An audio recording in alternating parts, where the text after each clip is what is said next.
Hello students, so this is the quick analysis of the 8 April morning shift. Repeat करे रहे हैं बात, आप तक तो आपको समझ में आ ही गया होगा कि पेपर कहीं ना कहीं सारे एक जैसे दिख रहे हैं। ऐसा नहीं है कि पेपर में कहें कि पहली जो शिफ्ट आई फोर्थ फिफ्थ सिक्स को उससे आज बहुत ज्यादा टफ पेपर बन गया, ऐसा नहीं है। They are on the same level as things have been.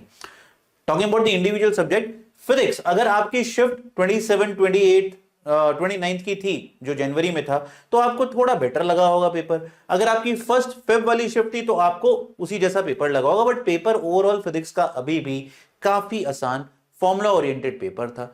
Chapter की अगर बात करें, काफी अच्छी वेटेज में हर चीज पूछी गई। कई क्वेश्चंस कार्नोट इंजन, एक दो क्वेश्चन कार्नोट और बर्नौली इक्वेशन से भी देखने को मिले। बट ओवरऑल पेपर बहुत डुएबल था। 40-45 मिनट्स में आप फिजिक्स खत्म कर सकते थे।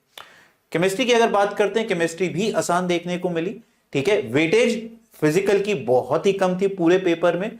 सेक्शन ए में हार्डली एक या दो सवाल और सेक्शन बी में भी 50% वेटेज थी, इससे ज्यादा की वेटेज नहीं थी। जो इनऑर्गेनिक आप बच्चों को बहुत ज्यादा देखने को मिली और वो जो भी आई वो एनसीईआरटी बेस्ड थी। और जैसा कि हम देखते हैं assertion reason multi statement type of questions they were still there in chemistry. But chemistry आसान थी। अगर आपकी वेल प्रिपेयर्ड है 30 मिनट्स में केमिस्ट्री निपट लेगी आपकी, अगर आपने ढंग से तैयारी करी है। तो अगर आप नोटिस करें when we talk about maths बच्चों, मैथ्स में एक कंटिन्यूअस पैटर्न यही है, क्वेश्चंस डुएबल हैं बट कई बार अननेसेसरीली लेंदी हैं। इस पेपर में भी इसी तरीके के सवाल देखने को मिले कि अननेसेसरी लेंदी। तो अगर आपने अपने लिए मोर देन 1.5 आवर बचा लिया because physics and chemistry was easy, तो आप मैथ्स में कहीं ना कहीं 15 सवाल करके निकल जाओगे। बट वही अगर आपने कहा कि मेरे को सर सिर्फ 1 आवर या 1 आवर 15 मिनट्स दिए, तो you might not cross the barrier of 10 questions.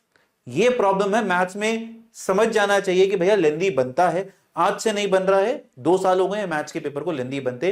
But एक चेंज जो है कि यार एडवांस स्टाइल के क्वेश्चन नहीं देखने को मिल रहे, डुएबल क्वेश्चन हैं। अगर वेटेज की बात करते हो तो वेक्टर 3D से हमें 2 क्वेश्चन देखने को। इस शिफ्ट में मैट्रिसेस से बच्चे कह रहे हैं कि 2 क्वेश्चन आए। कोऑर्डिनेट ज्योमेट्री से जो हम देखते हैं यार 4 से 5 सवाल वो इधर जरूर देखने को मिले। बट डुएबल सवाल भी थे, जैसे एरिया से 2 सवाल और दोनों ही आसान सवाल थे अगर आप थोड़ा सा उन्हें टाइम दे दें।